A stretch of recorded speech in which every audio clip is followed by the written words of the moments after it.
अस्सलाम वालेकुम, welcome to my YouTube channel. उम्मीद है आप सब अच्छे से खैरियत से होंगे। Okay, so today we start our lecture number 4 which is about managerial function, for example polka.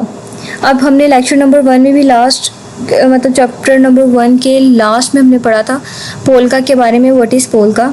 So it is the proper ये एक टर्म है जिसका एक प्रॉपर मीनिंग है, जैसे प्लानिंग, ऑर्गेनाइजिंग, लीडिंग, कंट्रोलिंग और अश्योरेंस। अब उस टाइम तो हमने इसको बस ऊपर ऊपर से ही पढ़ लिया था, लेकिन अब हम इसको और फर्दर डिटेल में पढ़ेंगे और इसका मैनेजमेंट और मैनेजरियल क्या रिलेशन है, मैनेजमेंट से क्या रिलेशन है इसका, हम उसको डिटेल में पढ़ेंगे। तो फर्स्ट ऑफ ऑल पे क्या आ जाती है प्लानिंग। अब प्लानिंग क्या होती है? यह मैनेजमेंट का एक ऐसा फंक्शन होता है जिसमें आप सबसे पहले देखते हो कि आपका गोल क्या है, आपने क्या अचीव करना है। सेकंड पे फिर आप उस गोल को अचीव करने के लिए स्ट्रैटेजी बनाते हो कि उसको किस तरह से आप हासिल कर सकते हो। एंड लास्ट में क्या आ जाता है कि आपने अब चूँकि स्ट्रैटेजी बना दी है, अब उसको हमने किस तरह से फॉलो करवाना है या उससे रिलेटेड, उससे रिगार्डिंग हम कौन सी मज़ीद एक्टिविटीज़ को परफॉर्म कर सकते हैं। ठीक है, अब सेकंड आ जाता है organizing. It is a management function that involve the process of determine what task are to be done. अब हमने स्टार्ट वाले में जो प्लानिंग वाला प्रोसेस था उसमें हमने प्लान बना लिया था, स्ट्रैटेजी बना ली थी, लेकिन अब उसको करना कैसे है या वो होगा किस तरह, अब ये ऑर्गेनाइजिंग में आ जाता है। अब आपने देखा होगा कि हर बंदा हर चीज़ में एक्सपर्ट तो नहीं होता। अगर वो एक चीज़ में एक्सपर्ट है तो क्या पता दूसरा बंदा किसी दूसरी चीज़ में बहुत ज़्यादा एक्सपर्ट हो। तो फिर हर बंदे को उसकी स्किल्स के अकॉर्डिंगली असाइन किया जाता है काम, ताकि वो काम अच्छे से और परफेक्ट तरीके से हो जाए। उसके बाद क्या है कि टास्क को परफॉर्म तो ऑब्वियसली होगा, लेकिन उसके फिर वो ग्रुप्स भी बनाए जाते हैं और किसकी रिपोर्ट देनी है, कैसे देनी है, डिसीजन लेना, ये सब किस में आ जाता है? ऑर्गेनाइजिंग में आ जाता है। अब आ गई leading. It is a management function that involve motivating subordinates. अब जहाँ पे लीडिंग की बात आ जाती है ना, तो समझ लीजिए वहाँ पे मोटिवेशन की बात है कि आपने किस तरह से मोटिवेट करना है, किस तरह से आपने बूस्ट करना है कॉन्फिडेंस को, जो भी आपके अंडर टीम काम कर रही है, जो लोग उस वर्क को अचीव करने में हेल्पफुल हैं। Selecting the most effective communication channel. Okay, अब आपने देखा होगा कि एक होता है कि ऑनलाइन टॉक करना, एक होता है offline. Offline face to face हमेशा होती है।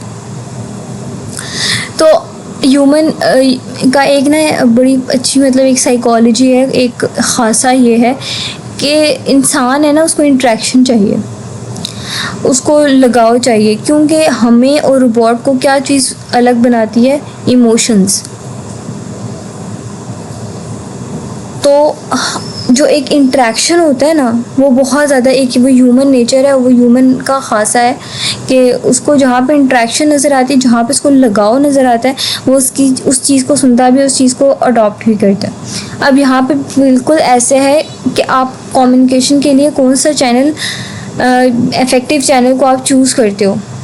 और dealing in any way with employees behaviour issue. और इसमें लीडिंग में ही एक ये फैक्टर आ जाता है कि आपने अगर एम्प्लॉय हैं तो उनको प्रोफेशनली किस तरह लेकर चलना है, और अगर कहीं पे भी ऐसा सबऑर्डिनेशन आ जाती है या कुछ ऐसे मतलब बिहेवियर से रिलेटेड कोई इशू होता है, तो आपका काम बनता है कि आप उसको रिजॉल्व करें और उसको वक्त पर ही सॉर्ट आउट करें। And the third thing is controlling. It is a management function that involves monitoring actual performance. Okay, अब लेट्स सपोज एक टीम के अंदर 10 लोग काम कर रहे हैं।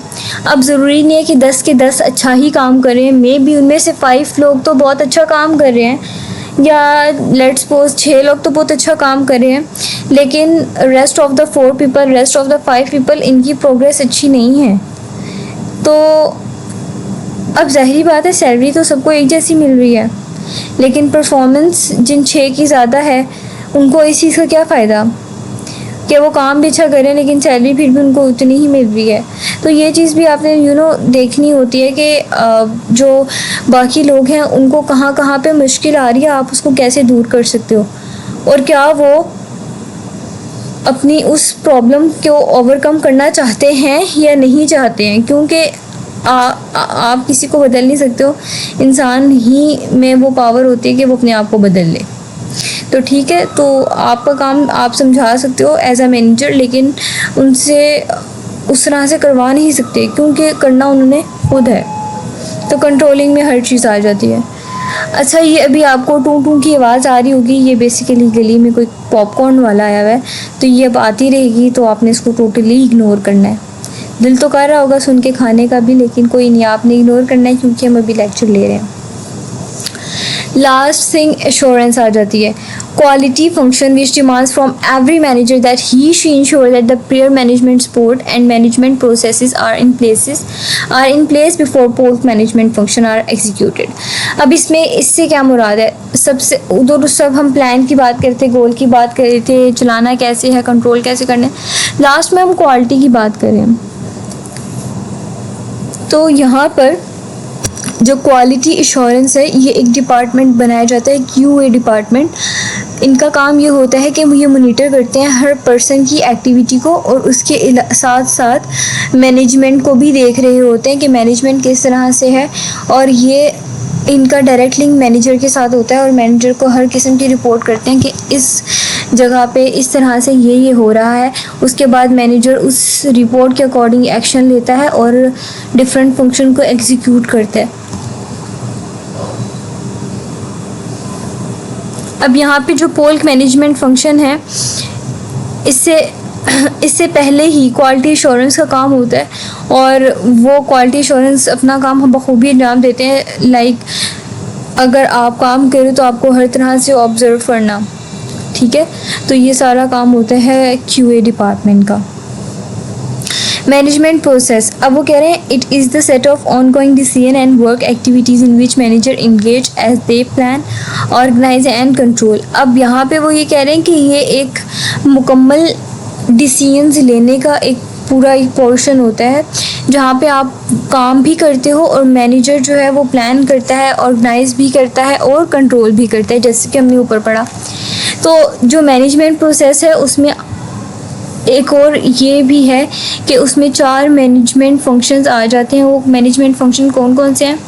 Number first is that the process include work methods. Obviously work methods बहुत इंपॉर्टेंस रखते हैं मैनेजरियल रोल, कि वो किस तरह से अपने रोल्स को प्रमोट कर रहा है, उसको अच्छे से निभा रहा है या नहीं। और मैनेजरियल वर्क एजेंडाज, उसने कौन कौन से गोल बनाए हुए हैं या उसने कौन कौन सा टारगेट रखा है कि ये टारगेट अचीव करना ही करना है। अब सेकंड में उन्होंने प्रॉफिट और नॉन प्रॉफिट ऑर्गेनाइजेशन की बात की है। अब हम ये समझ लेंगे ये क्या होता है। तो नॉन प्रॉफिट ऑर्गेनाइजेशन वो ऑर्गेनाइजेशंस होती हैं जो एक स्वेयर मसले के ऊपर काम कर रही होती हैं और उससे उनको कोई प्रॉफिट जनरेट नहीं हो रहा होता। जैसे गवर्नमेंट के बहुत से इदारे ऐसे हैं कि उनको कोई प्रॉफिट तो नहीं हो रहा, लेकिन वो एक पर्टिकुलर चीज़ के ऊपर काम ज़रूर कर रहे होते हैं। अब इसी तरह प्रॉफिट वाले कौन से हैं? जो सेल बिजनेसेस होते हैं, जिसके ऊपर आपको हर सेल पे कमीशन मिलता है, तो they are called the profit organizations, और यहाँ से आप इजीली प्रॉफिट जनरेट कर सकते हो। अब यहाँ पे मैनेजमेंट प्रोसेस को उन्होंने फिर बताया हुआ है, तो आप अभी इसमें ये बात जहन में रखें, जो ऊपर चीज़ें आपको बताइए ना, यहाँ पे भी वही चीज़ आ जाती है। प्लानिंग, ऑर्गेनाइजिंग, लीडिंग, कंट्रोलिंग और लीड्स टू। अच्छा, efficiency refer to getting the most output from the least amount of inputs. अब यहाँ पे एफिशिएंसी को डिफाइन करें कि एफिशिएंसी होती क्या है। एफिशिएंसी ये होती है कि आपके पास इनपुट तो कम था,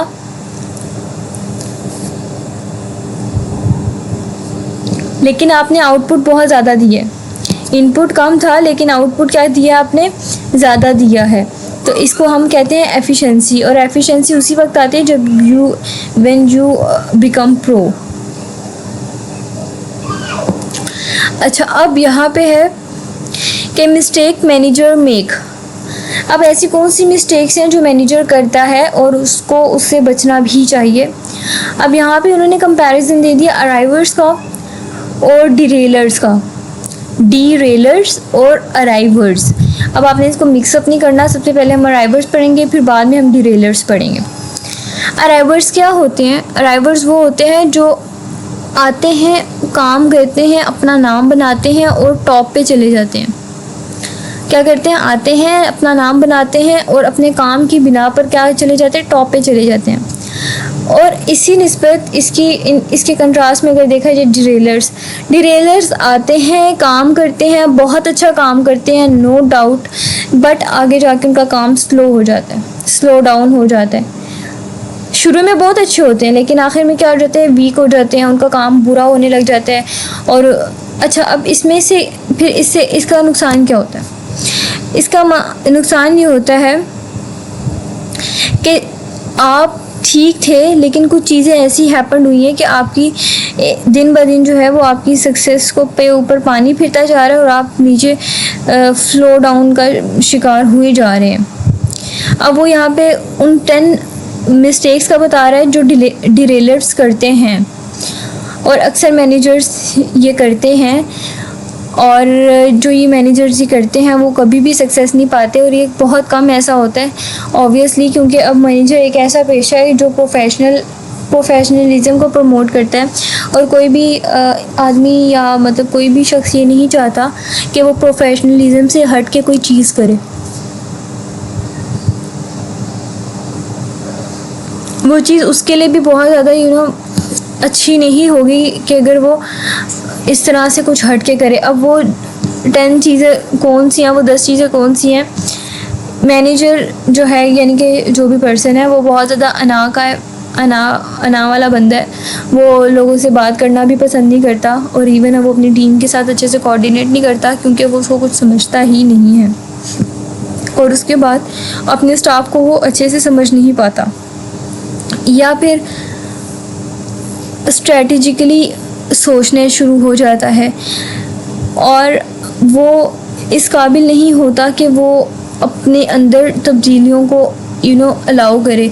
यानी कि कुछ लोग ऐसे रिजिड होते हैं ना कि उनको बदलता माहौल, बदलती चीज़ें कुछ असर ही नहीं करती। वो कहते हैं कि बस हम जो हैं हम तो वही रहेंगे, हमने तो बदलना ही नहीं है। अगर यहाँ पे 10 लोग आएंगे और वो ये कहेंगे हमने वही करना है जो हमने करना है। तो जब आप एक परफेक्ट ऑर्गेनाइजेशन में होते हैं ना, तो आपको हालात के साथ बदलना पड़ता है, आपको देखना पड़ता है लोगों की क्या साइकी है और आपको किस तरह से काम देना है, just because you are the manager. और ओवर डिपेंडेंट होना, ओवर डिपेंडेंट से मुराद ये है कि आप किसी के ऊपर इतना ज़्यादा लाई कर रहे हो कि उसके एकदम दूर हो जाने से आपकी हर चीज़ अफेक्ट हो रही है।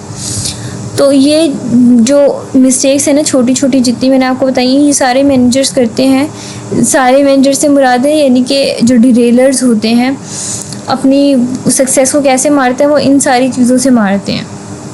उनका जो एरोगेंट बिहेवियर, उनका नॉन प्रोफेशनलिज्म, उनका जो बुलिंग स्टाइल, और उनका बहुत ज़्यादा, अब आपने देखा होगा कुछ लोगों को ना गाली गलौज करने की आदत होती है। उनको पता होता है वो मैनेजर है, वो अच्छी पोस्ट पे है, सारा कुछ है, लेकिन जब वो बोलने पे आते हैं तो वो फिर बहुत ज़्यादा ही गंदा बोलते हैं, और दिल चाहता है कि बस छोड़ के चले जाएं। मैंने चीज़ें ये एक्सपीरियंस तो नहीं की हैं, लेकिन मैंने काफ़ी सुना है ऐसे, तो इस वजह से मैं भी कह रही हूँ। तो इस तरह की जो चीज़ें होती हैं ना, वो मैनेजर की एक तो रुतबा वो अपना खो देता है, रिस्पेक्ट खो देता है। यानी गिव रिस्पेक्ट टेक रिस्पेक्ट, आप दे ही नहीं रहे तो आप लेंगे कैसे? आपको कोई देने वाला नहीं है। मुंह पे तो सारे बोल लेंगे हाँ जी अच्छे हैं, आपकी पीठ पीछे फिर कोई नहीं बोलेगा। तो आपको ये भी ख्याल करना है कि आपने अपना एक सिस्टम अच्छा बनाना है, आपने अपनी कम्युनिकेशन स्ट्रॉन्ग रखनी है। अब नेक्स्ट लेक्चर में मिलते हैं, तब तक के लिए अल्लाह हाफिज़। अपना बहुत ज़्यादा ख्याल रखिएगा, और सारी प्लेलिस्ट आपने वॉच करनी है ताकि आपको ये चीज़ अच्छे से समझ आए, और जब आपके पेपर हो तो आपको बिल्कुल भी कोई टेंशन ना हो और आप ईजीली अपने सारे पेपर्स दे दो। Thank you.